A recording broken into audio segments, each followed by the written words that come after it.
Well, also, I'd like to thank you for allowing me into your homes for this 7th episode of Season 5 of Esoteric Science Roundtable.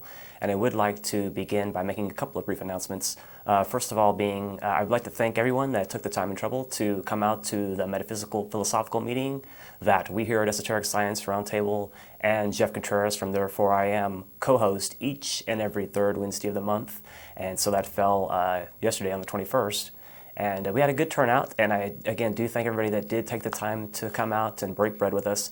I love the meetings, especially when we have a good turnout. The only regret that I have is that I don't always have an ample opportunity during the course of the evening to spend time and chat with everybody as fully as I'd like to. But again, I do appreciate everybody taking the time to come out and bring their insight into a lot of different topics. Let's see, I'd like to also thank Duncan quickly for supplying the vinyl for the intro music that we use today. Let's see, and this spring is officially here, so that's a good thing in my estimation. I'm enjoying the warm weather coming in, and I think it's a great thing. At any rate, let's see, I want to begin by speaking about a book company called Llewellyn Books. Llewellyn Books has been around for a number of years. They're based in Minnesota, and they're exclusive publishers of metaphysical, occult, and mystical literature. And that they've been producing this stuff for a long time, and they were kind enough to send me a couple of books to review, and they're in line with today's topic. So I wanted to go ahead and take the opportunity to chat a bit very briefly about these two books. The first one is a book called Houses, and is a reference to the astrological houses, the zodiacal houses. This is a book by Gwyneth Bryan, and it's a very interesting book because I like the more contemporary books on astrology in some cases because they factor in things that are current that people can apply and think about in today's contemporary standards and present-day standards. And so, for instance, this includes some birth charts from some well-known people like Bill Clinton, Donald Trump, George W. Bush, and Martha Stewart. And so from that perspective, it's interesting because these are people whose lives are public and they're occurring now, and so we can get some insight into a chart from someone like this and say, okay, well, Martha Stewart does seem like that. I've seen her television show or what have you, and I'm familiar with her to a certain degree, and so this does seem to apply.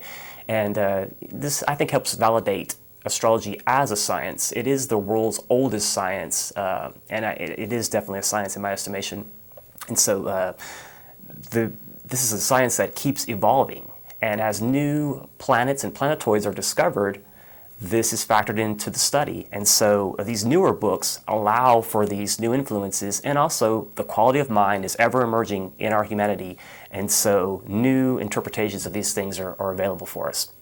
And so this is, I think, an interesting book to consider, and that's really all I wanted to chat about for that particular book. There's also another book that, again, Llewellyn was kind enough to provide me a copy of, and this is a dated book. This is a 2007 Daily Planetary Guide, and so certainly this is one that would want to be looked at a little sooner than later, as it has timely information.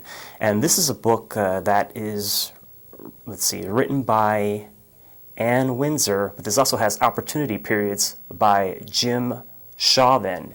And so, just like with any astrological considerations, this, again, the opportunity periods. There are opportunity periods, if we consider them astrologically, that are more auspicious or more opportune for starting events, or starting a project, or things of that nature, beginning a business venture or a relationship or things of that nature. Astrology is a science of relationships, and so to detect a little bit more and to try to discern a little bit more information is always helpful to try to get a better, more well-rounded idea of how to proceed in any given arena.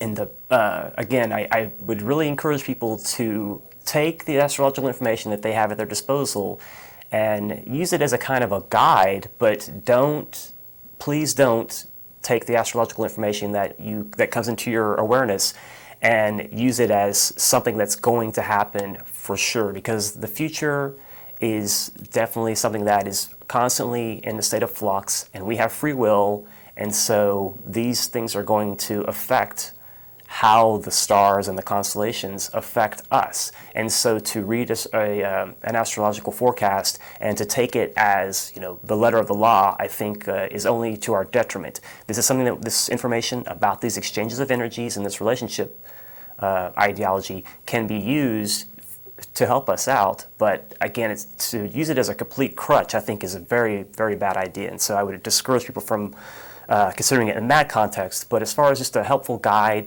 to consider things in terms of energy and force and relationship, it's a wonderful, wonderful science that we have available to us. And so today's topic is affinity. The word affinity, according to the dictionary, means agreement, relationship, connection.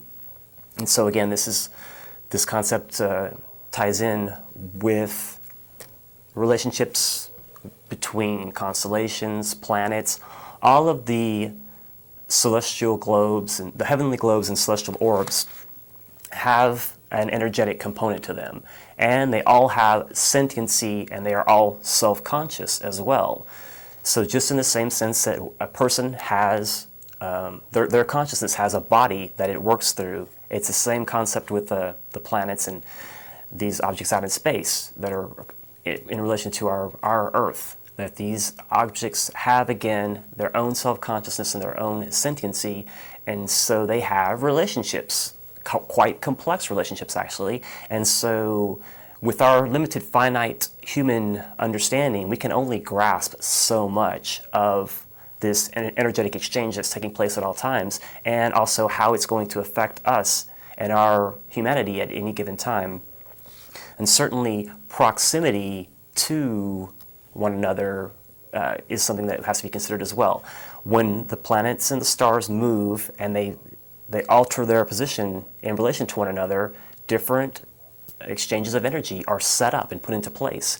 And so as these spheres rotate and as they move in their orbits, and as all these things rotate, there's rotation amongst all things in manifestation, and from the highest level to the smallest level. And so as this rotation changes and the proximity of these bodies moves and alters, then the energies available changes. And that's a very simplistic way to put it, but always energy is available. And if we can consider this in a context of a group of people, if we have a group of people together, there's going to be a group rapport, and certainly if there's already familiarity among the group, then there will be an already established rapport, and you can see the group dynamic taking place. If you have a situation where different people are being brought into this group scenario that we're discussing here, then the dynamic changes, the energy changes. And again, getting back to the idea of proximity, when someone is in our immediate space, we sense it, we feel it, we are energetic, and other people are energetic as well.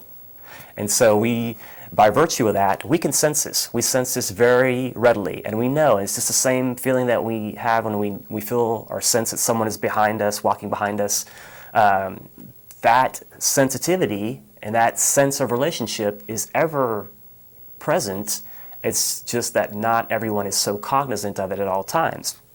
And so again, this idea of group magnetism, when two or more people encounter one another, there is oftentimes either going to be an affinity towards that person or an aversion towards that person or towards that group, and or maybe more of a neutral attitude, depending.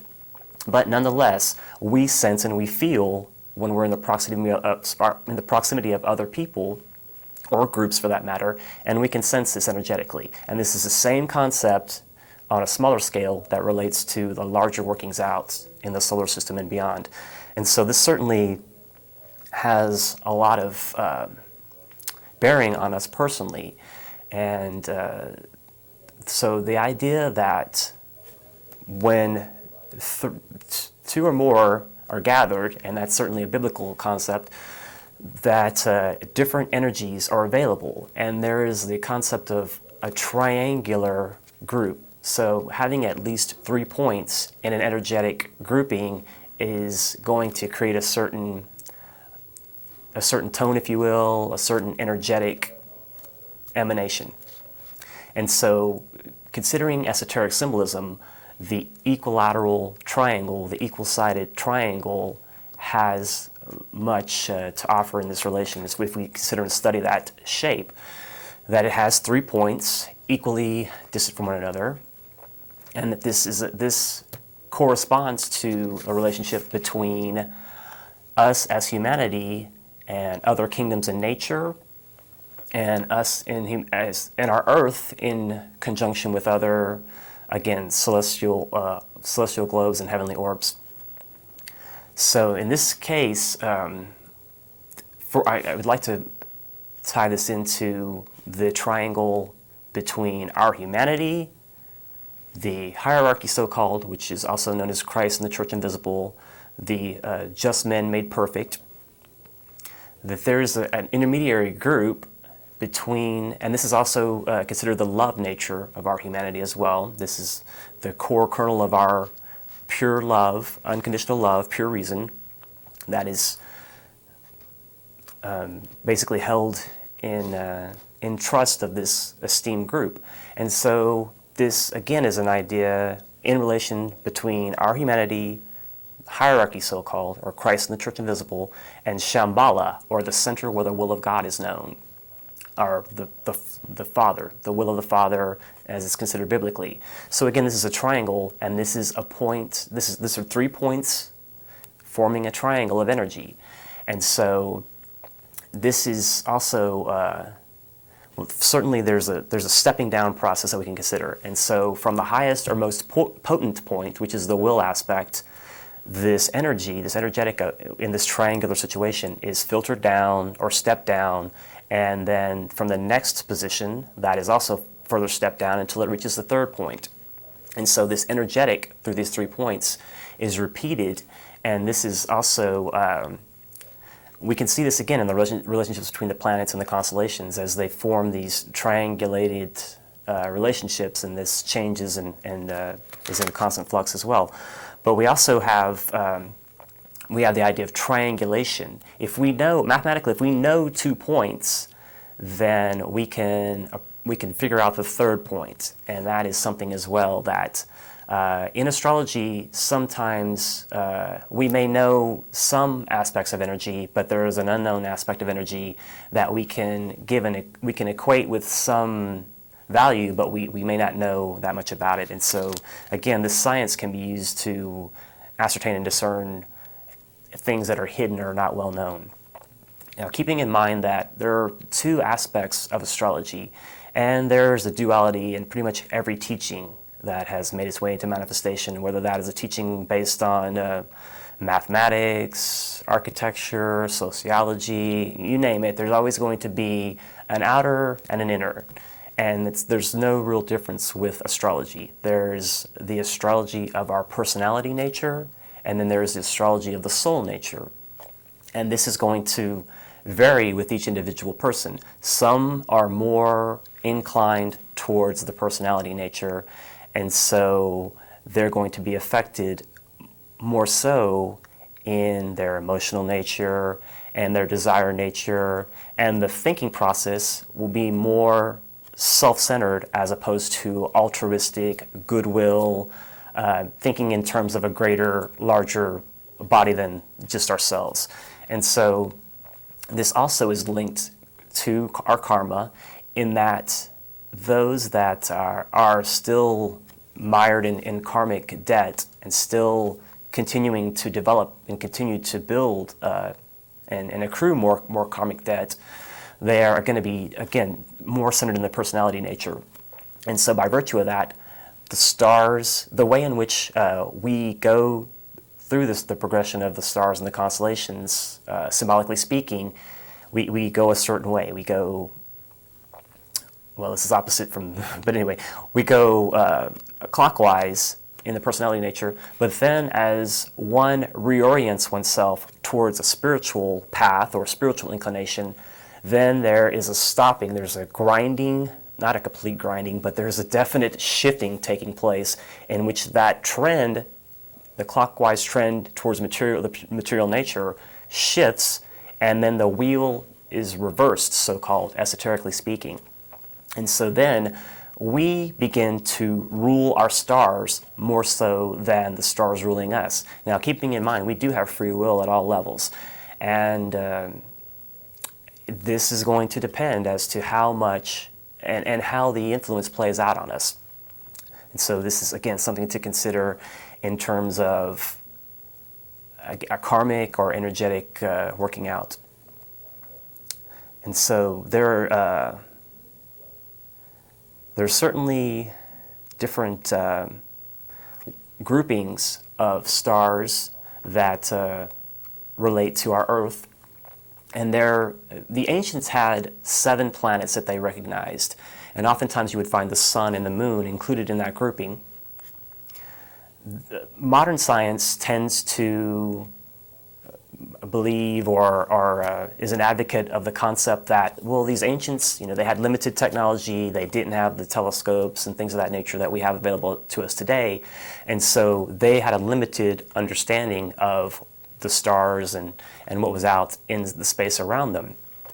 And so the 7 planets of antiquity are, again, usually chalked up to, well, that's all that they were able to discover because of the limited ability to discern these things.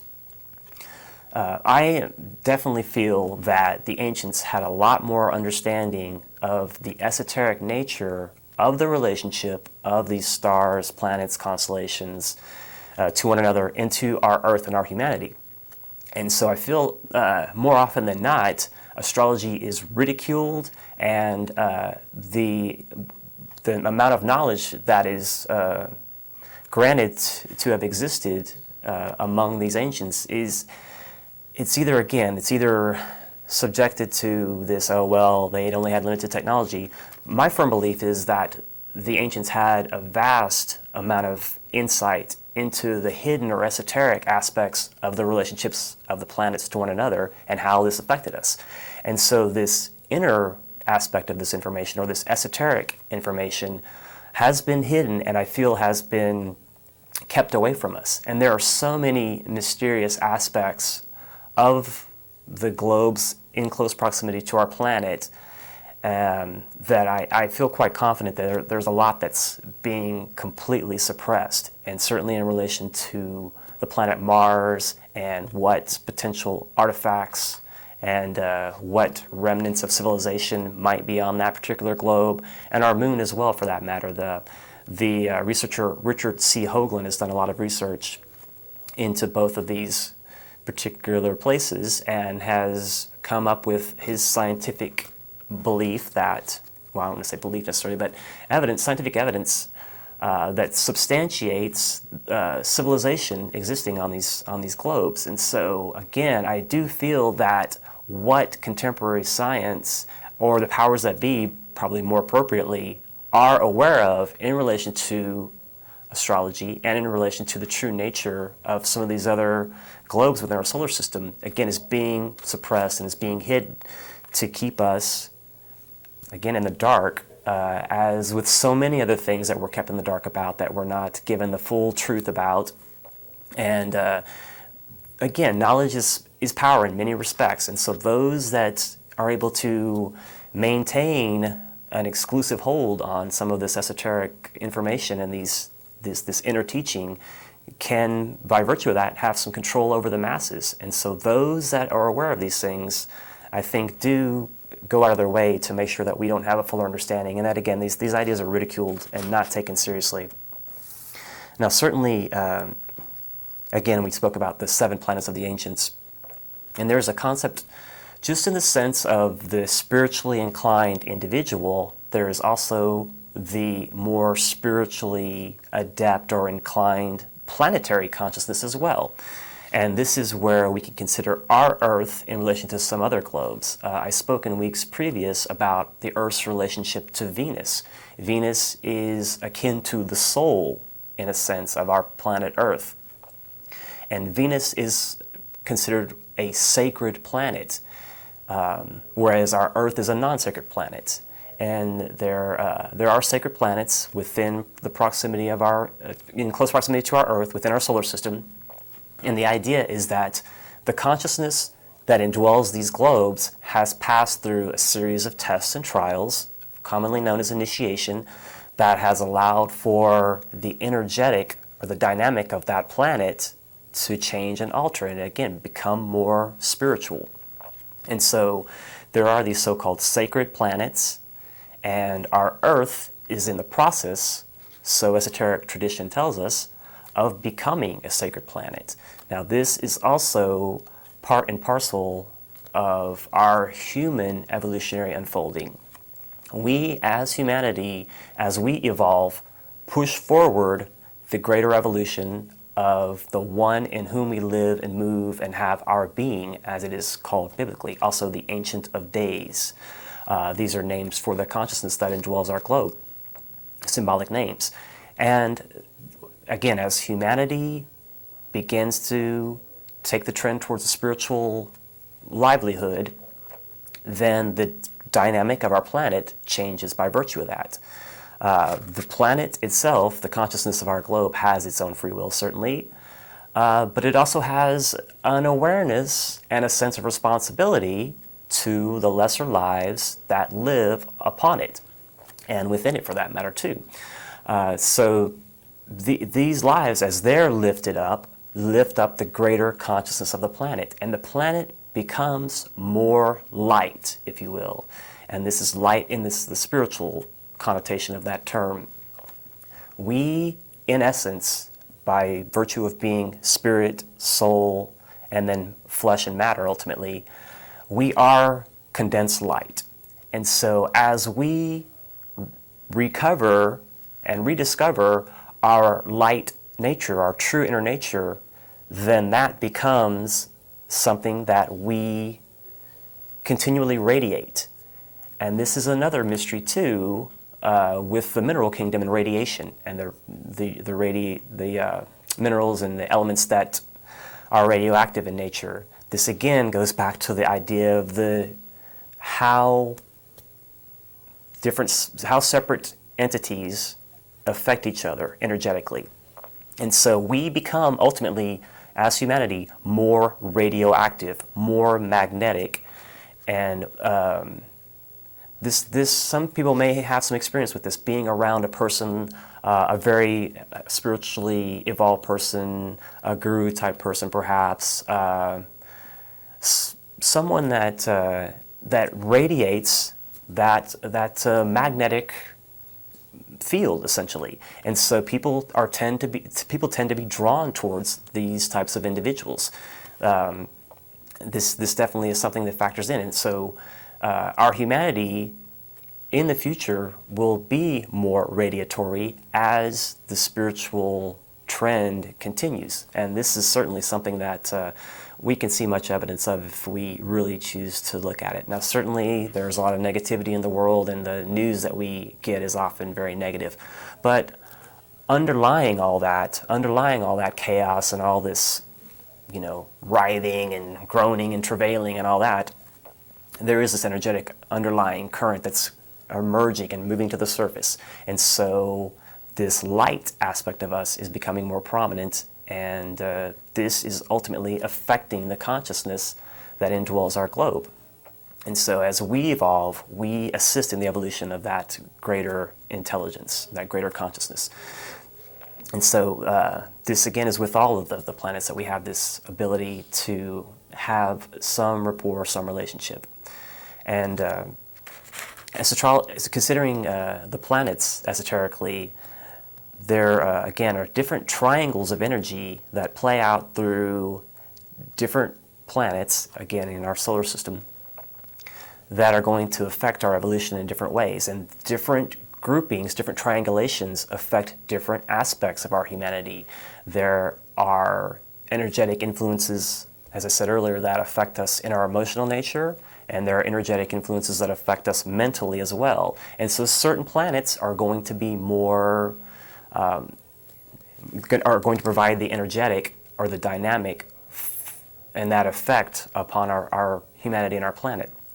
And so Venus is certainly one of those that has a direct influence on our humanity in the context of mind, which is known in the East as manas. We, and I spoke about this in weeks previous, we gained from Venus the quality of mind. We were not self-conscious, and the element of free will had not been ingrained in us and seated in us until the fall, so-called, of the angels. And this, again, is a very, very controversial topic as far as, that whole playing out energetically and what that entails for us as humanity. But if we just briefly consider that there was an energetic, a giving, if you will, a sharing from the planet Venus to our Earth globe and to the consciousness on the globe, that we gained the quality of mind. And again, other globes are going to provide us perhaps energetic, the etheric nature will be vivified, the emotional nature will be bolstered, the mental nature will become more, will have more mental acuity, and the quality of mind will gain more prominence in the future. And again, these relationships are playing out. Now, certainly in considering this greater playing out of energies,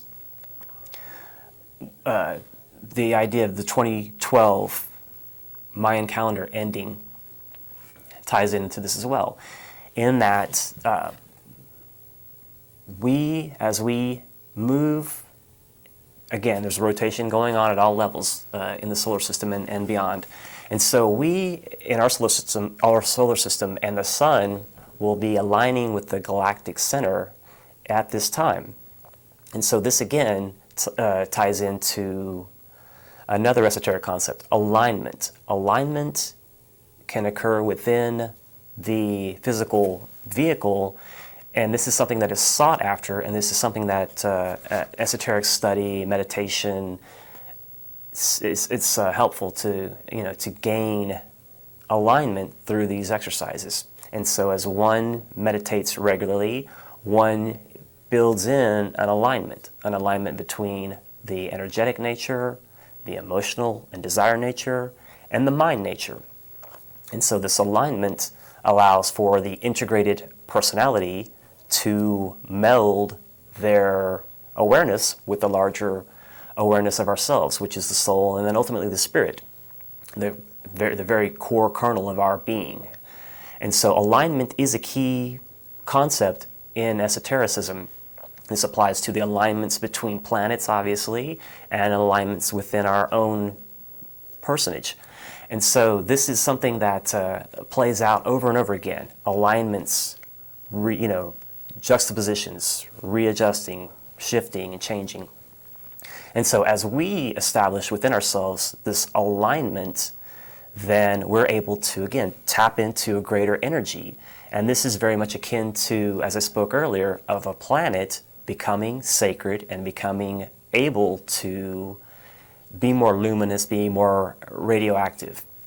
And alignments take place, again, between different planets that allow for different opportunities. And so this grand alignment that occurs every 26,000 years by virtue of us aligning with the center of the galactic center with the universal center, that we can, again, gain this direct connect allows for a line to be established, and again, an alignment to make for easier transference of energy. And this is something that will only grow and build as this point in time nears.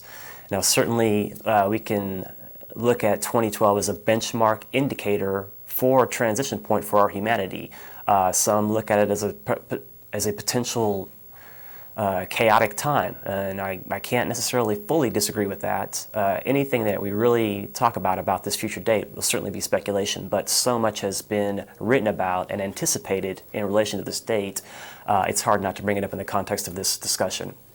And so I think this benchmark does affect us certainly in our consciousness, just as the person that's astrologically aware of different alignments and things of that nature these will affect their consciousness. If they know, for instance, that Mercury is retrograde, then the quality of mind is stifled and the thinking process things don't fire the way they might normally. And this is something that some people can attest to. Some may be more aware than others. And then if some people are cognizant of a Mercury retrograde, they might be overly emphasizing that to the point where, again, they're creating the situation. They're making a situation or exacerbating a situation by focusing on it. And certainly where we focus our attention is where energy is directed, and this plays out. And so, again, there are a lot of different relationships that we can consider. And one aspect I want to consider, again, getting back to 7, there are different concepts of 7. And again, getting back to the ancients, the seven planets that they recognized. There are the 7 seas, the 7 continents. There are 7 separate colors. If we put light through a prism, we get 7 separate individualized colors that are part of one ultimate color, or the ultimate white light, clear light. And also 7 notes, and then the 8th makes the octave. And so this series of 7, or these cycles of 7, recur and repeat throughout all creation, from the lowest level to the highest level. So from the microcosm to the macrocosm, or as above, so below, that we find these correspondences. And this helps us when we can look out into the larger arena, and we can see how things work in this respect. We can see how these things affect us as well. There are definite correspondences. And there are also some other, I'm going to borrow a few other 7s groupings that are from this lovely book. This is a wonderful book by a woman named Alice A. Bailey, and it's called Esoteric Astrology. It's actually the first book that I ever encountered by Alice Bailey, and it made a tremendous impact on me, to say the least. And so it's a book that I often refer back to for my research and as a reference guide. And so again, the 7 sacred planets, so-called, as we spoke earlier, those that have been initiated, for lack of a better term, also have other different names that are applicable. And there are 10 here listed. I'd like to give these. The 7 planetary logi, the 7 spirits before the throne, and some that are biblically astute may recognize that term.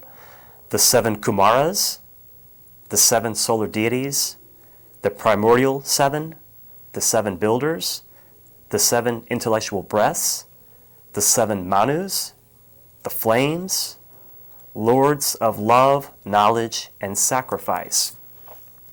And so these, again, this series of 7 constantly finds its way into manifestation. And also with the 7 planets, centers or schemes, we have Vulcan, which is, so we may know from the Star Trek series, but allegedly, according to esoteric science, there is a planet interior to Mercury that is closest to the sun, but is more often obscured because of the sun. And there have been reports throughout time by different astronomers that have alluded to or indicated that there likely is something there close to the sun, but contemporary science has not acknowledged that yet.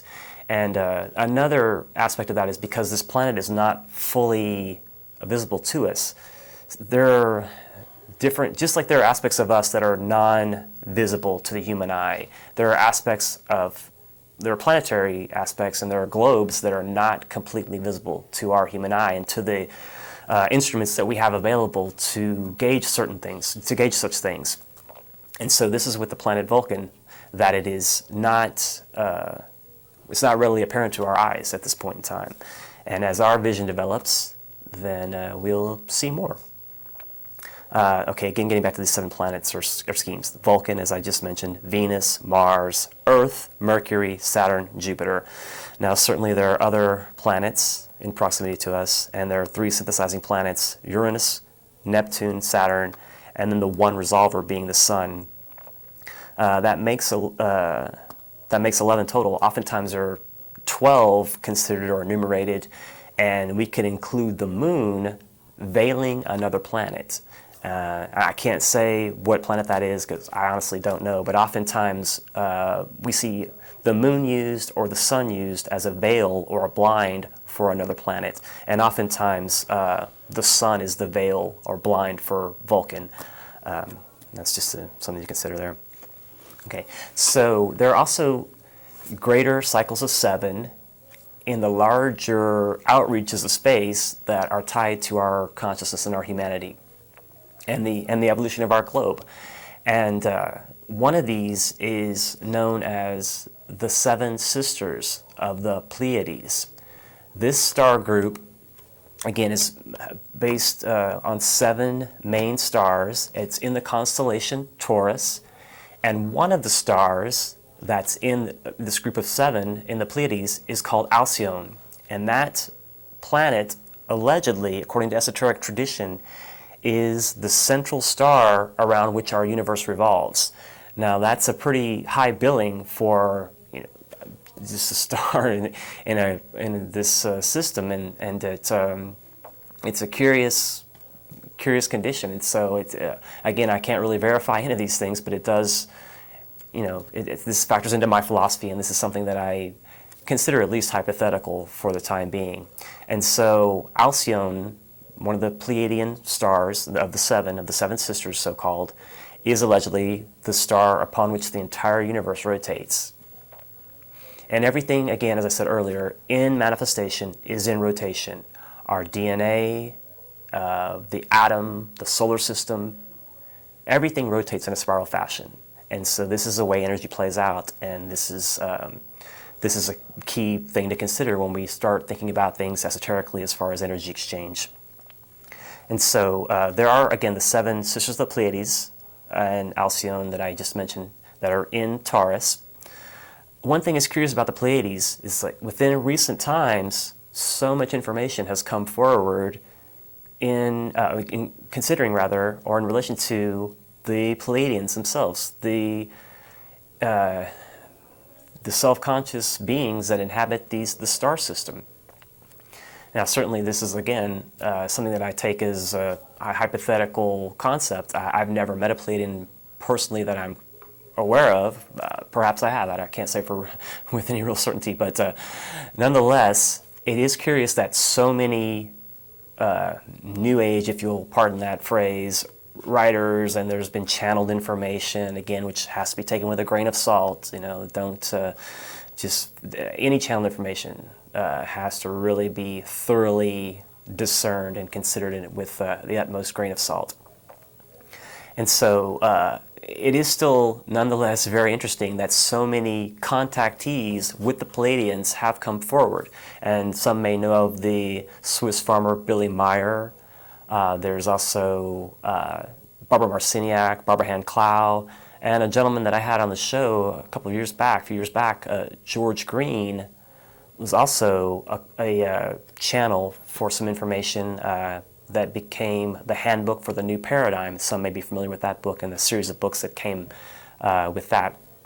But this seems to be one of the groups from this relatively closed star systems that is interacting at some level with our humanity. Again, I can't really verify, but there's so many stories that we hear about this that I think it's useful to factor it into the overall equation as to what the influence might be from the star system.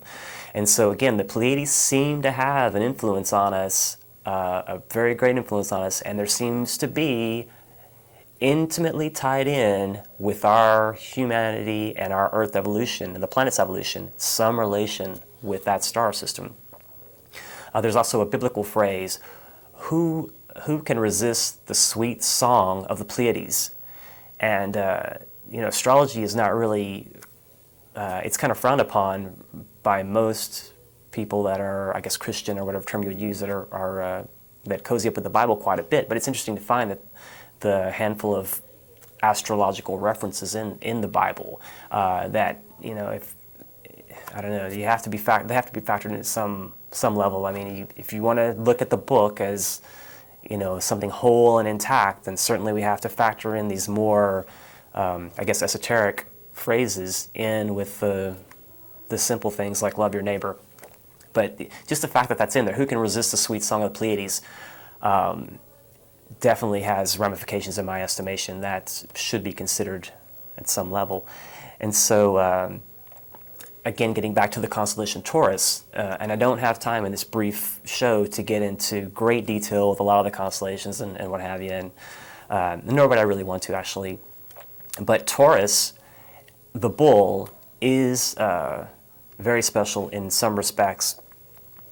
And the occult phrase, the keynote for the constellation Taurus is, if thine eye be single, thy whole body will be filled with light. And that's also based on a biblical concept that as our consciousness becomes, again, more aligned, and as our focus changes, then from that point, the energetic changes. And so we can align ourselves. And so this eye being single many times is considered to be the ajna center, so-called, or the intuitional center, the third eye. So the two mundane, plain physical eyes take on this new function in activating this third eye, so-called, this intuitional center. And so with this concept of this alignment and this eye being single, the whole body will be filled with light.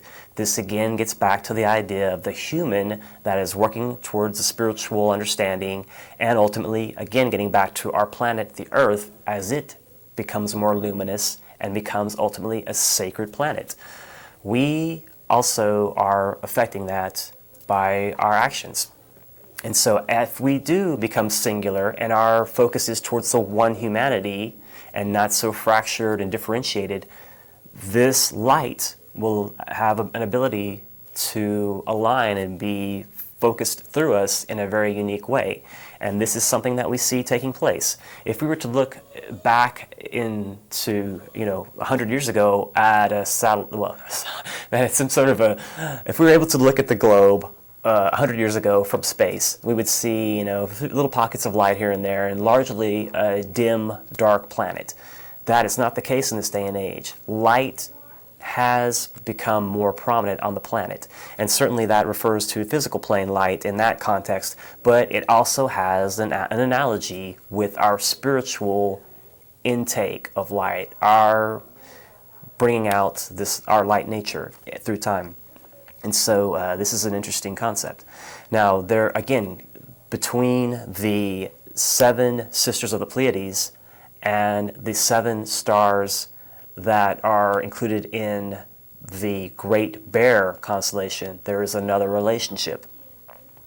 And so the Great Bear has a certain energetic component that it has is part of its obligation, if you will, and then that energy is stepped down to the 7 sisters of the Pleiades, and ultimately with our solar system. And so again, there is a triangle of energy. There are 3 points, and this again gets back to the Father, the Son, and the Holy Spirit. The Father and the Holy Spirit beget the Son, and so the positive and the negative produce a third active factor. And this is exactly what's taking place within our relationship to these greater, more evolved and more spiritual, if you'll pardon that term, constellations and star systems. And so this flowing down of energy, this stepping down of energy takes place. And so this is, again, a triangle of energy. And as I spoke of it earlier, has its correspondences to Father, Son, Holy Spirit, has its correspondences to the triangle of the center where the will of God is known, oftentimes termed Shambhala, and the center where Christ and the hierarchy express unconditional love, pure reason, and then our humanity, which is expressing activity and intelligence to some degree. Nonetheless, this ties in, and this triangular energetic allows for this stepping down of a greater energy to influence and affect our humanity, and for us to gain, grow, and glow, and be more well-lit, if you'll pardon those examples. Let's see, so one aspect also that needs to be considered is the star Sirius. The star Sirius, it holds a place of very high esteem in occult tradition, in that the Great Lodge, so-called, that the lodges, various lodges here on this planet, would be representative of. We are, again, a step-down version of this greater lodge on the star Sirius. And so this, the archetypal lodge that is that occupies the star Sirius also has, again, correlations and correspondences and relationships to the lodges on the planet, whether that be the Masonic tradition, or whether that be a lodge, so-called, of one of the masters of the wisdom, one of those that works intimately with Christ, this just been made perfect, so-called.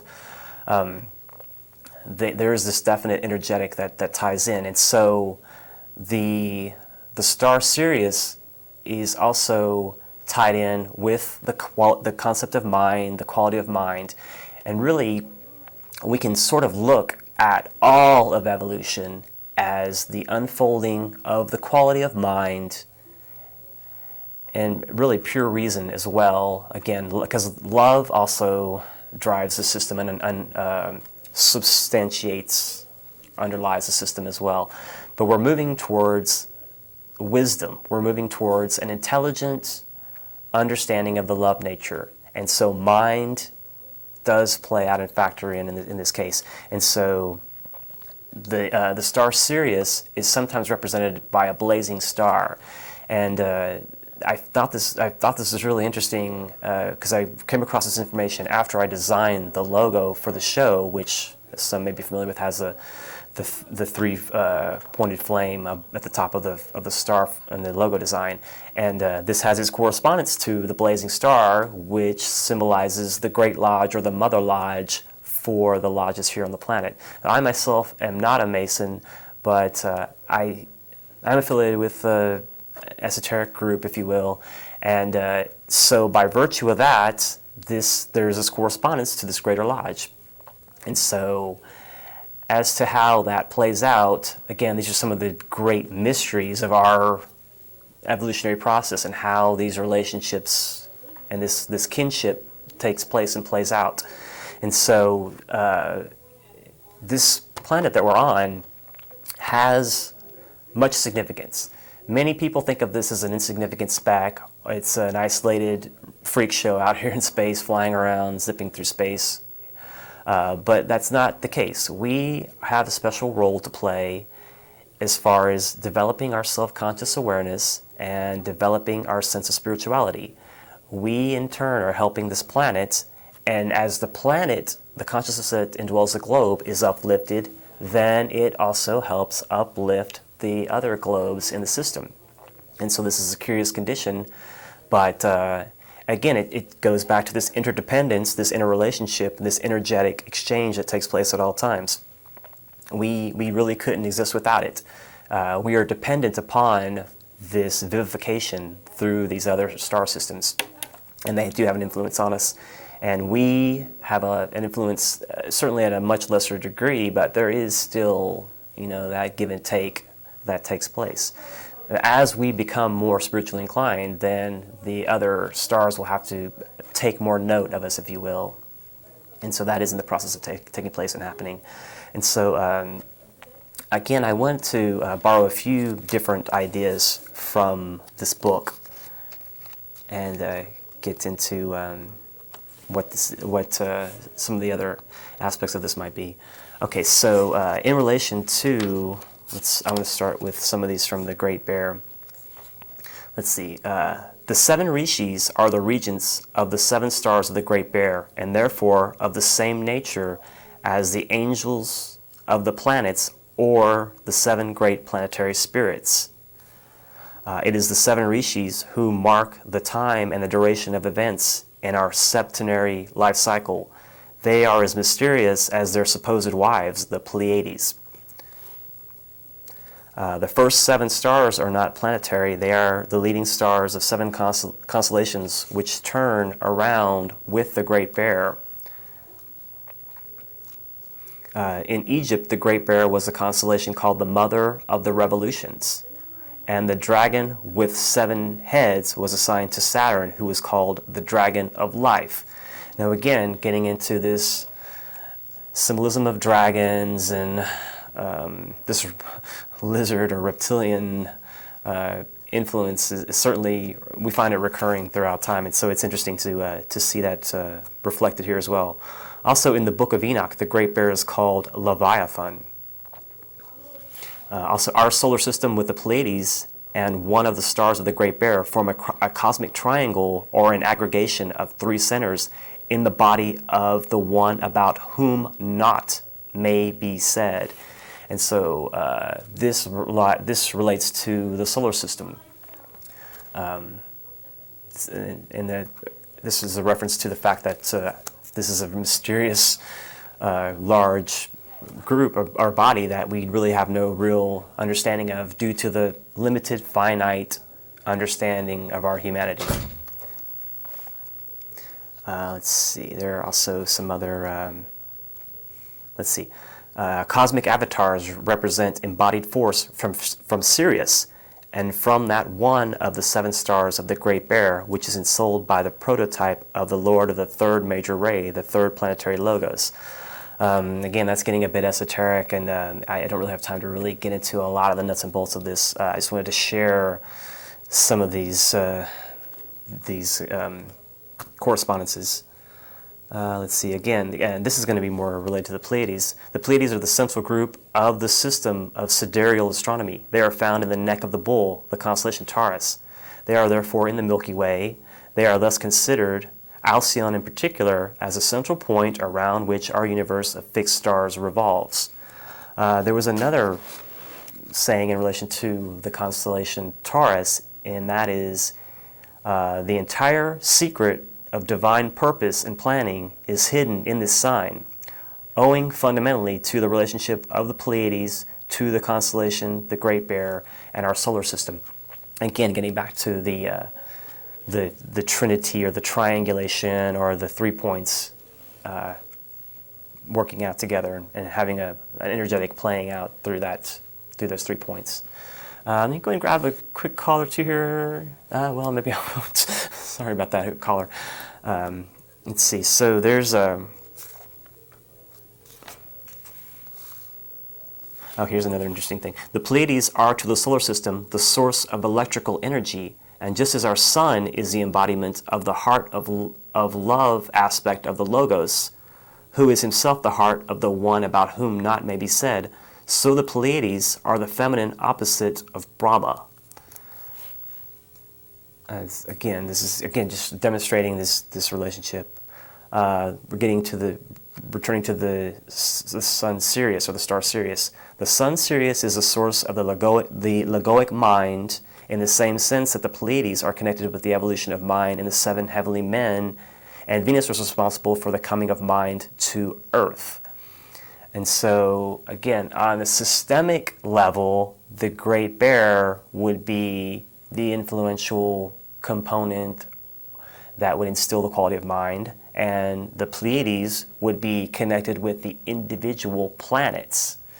And so, again, there's a stepping down process from the macrocosm to the microcosm.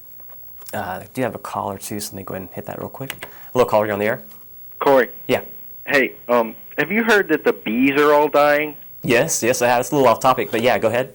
Yeah, I think that,